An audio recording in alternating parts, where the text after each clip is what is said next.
The wind did not sing on that mountain. It scraped. Down from the granite teeth of the Bitterroot Range, it tore across snow-crusted ridges and scoured what little remained of the living. No birds. No firelight. No laughter. Only the sound of winter remembering. The cabin wasn't much, just 4 log walls pressed against the wild, half sunken into the slope, chimney leaning like a drunk against a blackened tree. The door hung crooked on rawhide hinges. The roof bore the weight of too many winters and too many ghosts. Inside, Gideon Wolf stirred. Not quickly. Not fully. Just enough to pull his rifle closer beneath the patchwork of deer skins that kept his bones from cracking. He hadn't dreamed in months. Couldn't afford to. Dreams meant faces. A soft voice. A boy's laugh. Again, Papa. Again. The way his son's boots used to thump on the cabin floor. But dreams turned to ash like everything else. The last time Gideon had seen them, it was dusk, Swan Hollow glowing amber, the barn full of warmth and hay, his wife humming something old and soft as she braided her hair near the window. Then came the smoke. And the sound of hooves too many. Men shouting. Glass breaking. The fire spread faster than thought. He fought. But there were 6 of them. Raiders. Maybe slavers. Maybe worse. When he woke, everything was black. And quiet. Too quiet. He searched until his legs gave out. Dug with bare hands through cinders. Found only a charred doll and a small burnt boot. Everyone told him they'd been taken, or worse. But he didn't believe them. Or maybe he just couldn't bury hope. So Gideon climbed. Up into the high ranges, where no man followed.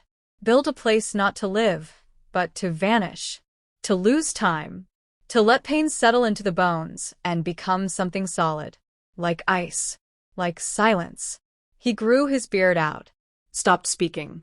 Hunted only what he needed. Marked every moon. Counted nothing. Until the stranger came. It was just past dawn. The sky was pink and bruised, and frost clung to every pine needle like breath. Gideon had been chopping wood when he heard the first echo. Hooves. Fast. Urgent.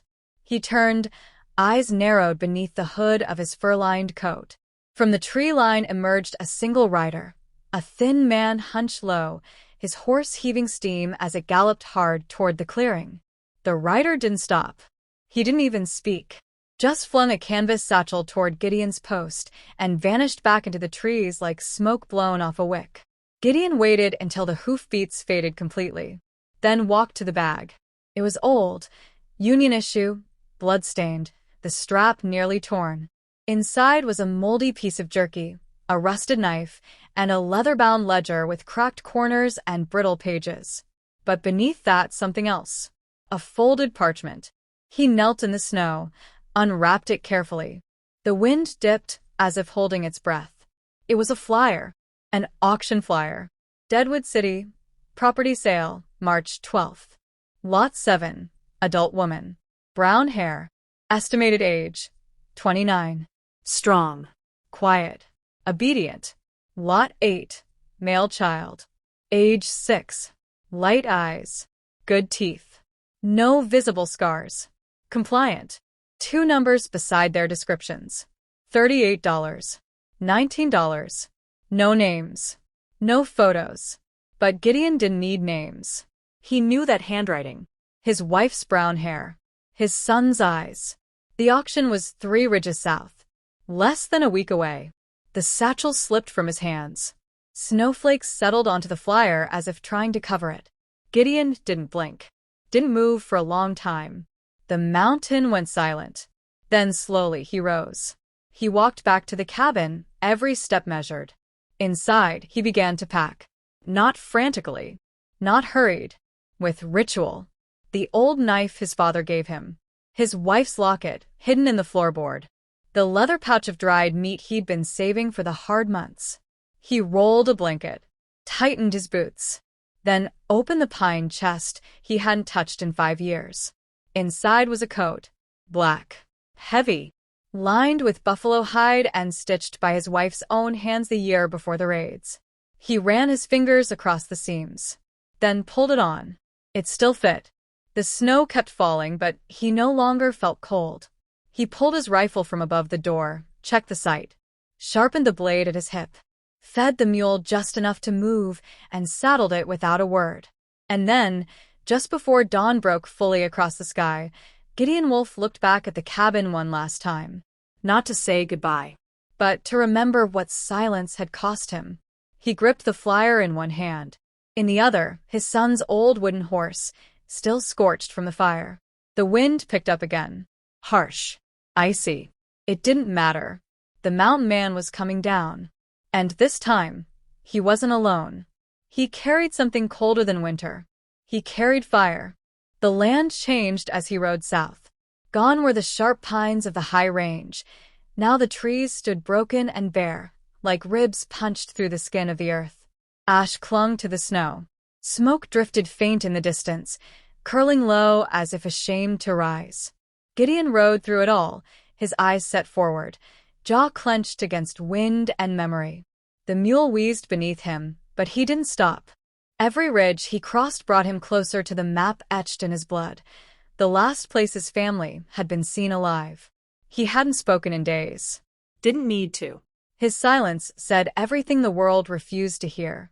The first body appeared just past Raven's spine, a man nailed to a pine tree, face bloated from the cold, a crude sign strung around his neck. Thief. Gideon dismounted slowly. Snow crunched underfoot as he examined the man. Worn boots, rope scars on his wrists, fingers chewed down to the bone. But it was the hat that gave him pause. Union cavalry. Same as Gideon once wore. He turned away, jaw tight. It was always men like this, the once patriots, now reduced to grave robbers and flesh sellers. The war had left them hollow. The frontier gave them purpose. And Deadwood welcomed them with open arms. By nightfall, the air thickened. Not from snow, but smoke. He crept down the next valley, with his rifle slung low, breath shallow. Campfires flickered through the trees like the eyes of watching beasts. And voices. Not drunk, not wild, businesslike. A man shouted, "Load the next two. Cart leaves at first light." Another voice, quieter, sharper. "The woman bit a handler. Lash her again if she does it twice." Gideon's pulse beat in his ears. He dropped low, crawled through underbrush until he found the edge of the clearing.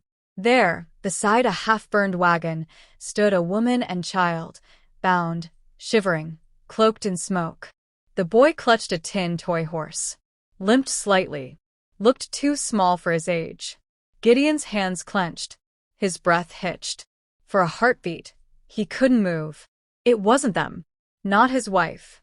Not his son. But close. Too close. And behind him, the click of metal. He turned slowly. A rifle barrel pressed against the side of his neck.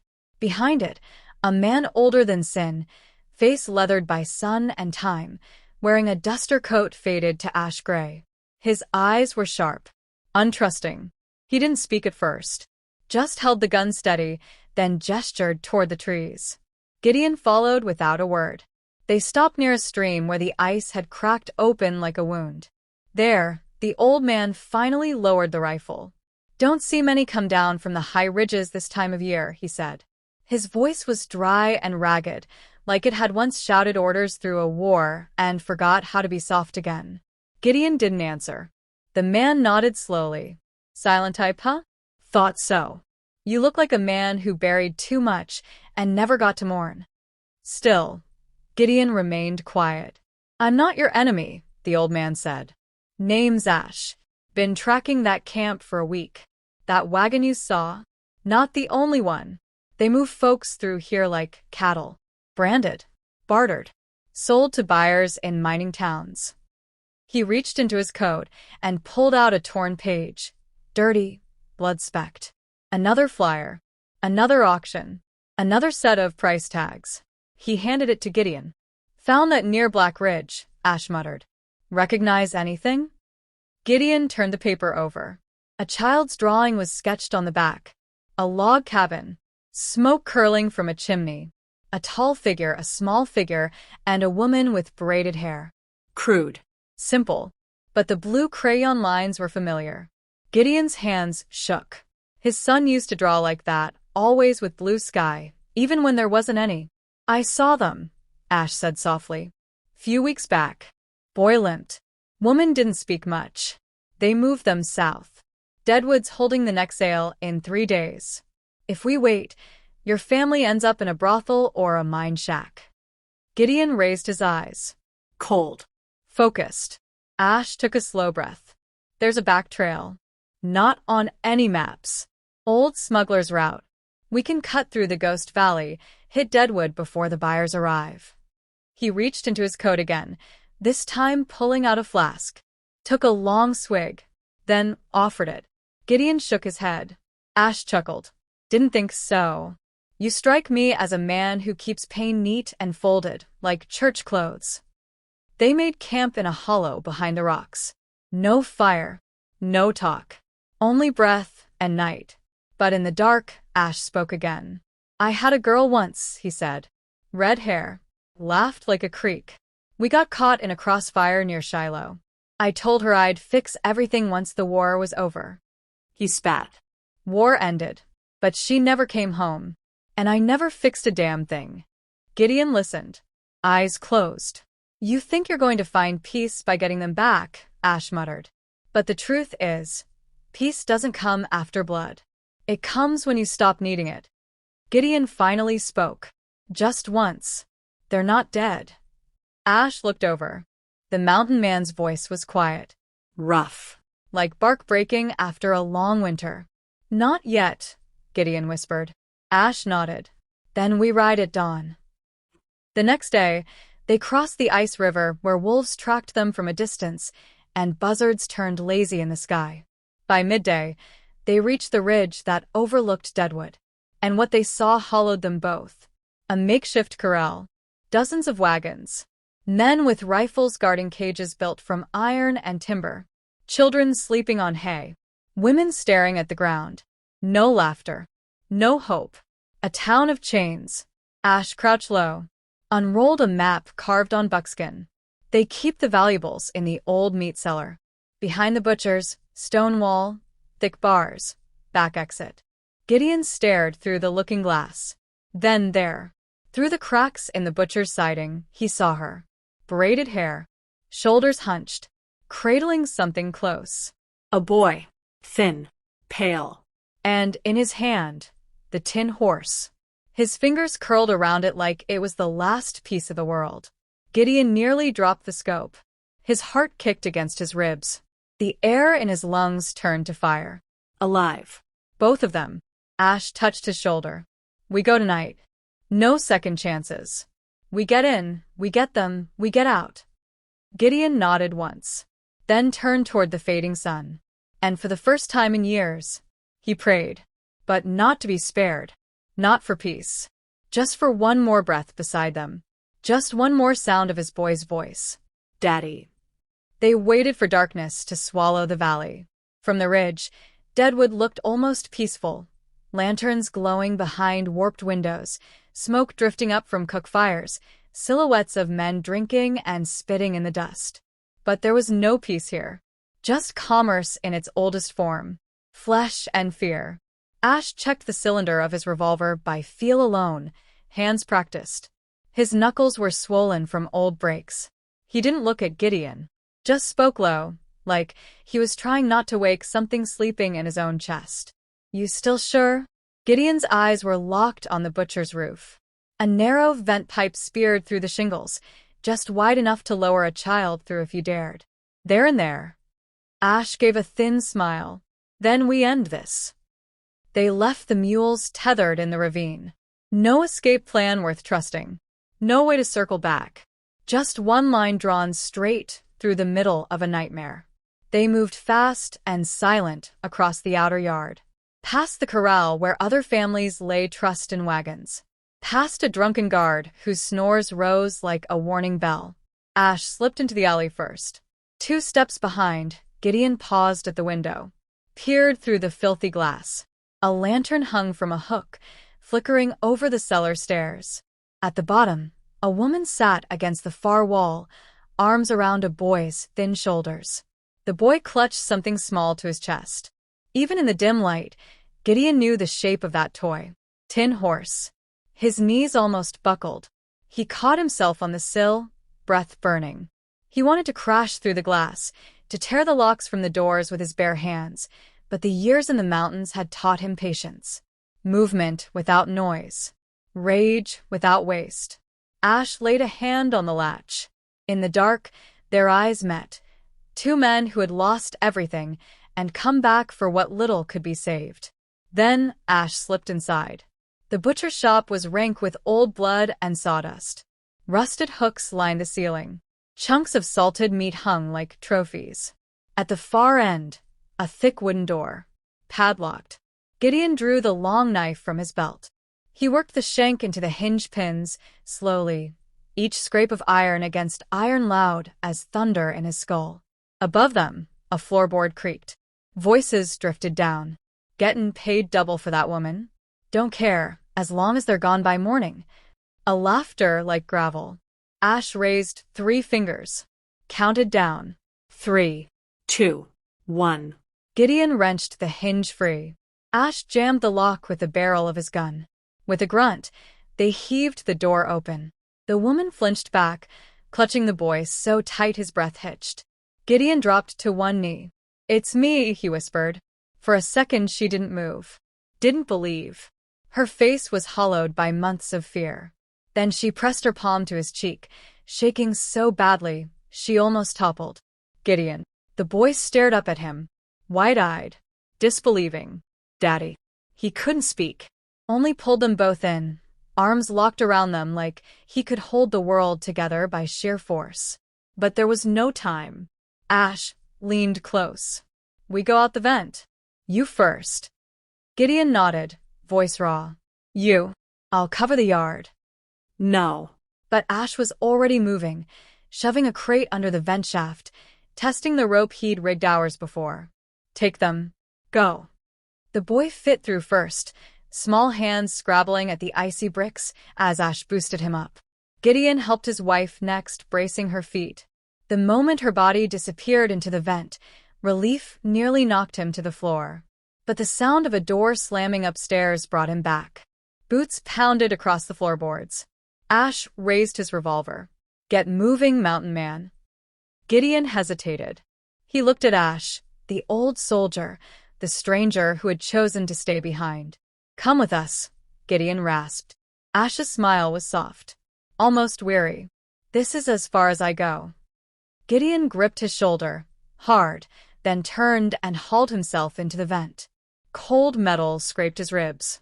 His breath turned white. Below, the butcher's door burst open. Shouts. Gunfire. He didn't look back. He crawled until the shaft emptied him onto a roof slick with frost. His wife reached for him, tears freezing to her cheeks. The boy clung to her skirts, too stunned to speak. They slid down the back shingles, landing in an alley that smelled of horse piss and ash. A final crack of gunfire split the night. Then silence. Gideon didn't let himself feel it yet. Not the grief. Not the victory. Just motion. He lifted his son in his arms. Pulled his wife against him. Run. They fled through Deadwood's alleys as flames began to rise behind them. Somewhere in that butcher's house, something had caught fire. Lantern kicked over, maybe. A fitting end. Smoke billowed above the rooftops. The boy buried his face in Gideon's coat. "Daddy, I'm scared." "I know." He pressed a kiss to the boy's hair. "But you're safe." They didn't stop until dawn began to break over the far ridges, pale light spilling through the trees like a benediction. By the time they reached the old smuggler's cabin Ash had marked on his map, their legs were near to giving out. Inside, Gideon laid his son on a straw pallet, held his wife in the hush between heartbeats. She traced the scar on his cheek, the one he'd gotten long before war had come for them. "You came for us," she whispered. He pressed his forehead to hers. There was never a choice. Outside, the wind carried the last smoke of Deadwood up toward the high peaks. Ash's sacrifice. Gideon stepped out into the morning, watched the light crawl down the valley, and for the first time in years, he let the tears come. Not for weakness. for proof he was still alive. Epilogue. Months passed. Spring crept back into the land, green shoots forcing their way through frost-bitten earth. Gideon rebuilt a cabin with his own hands.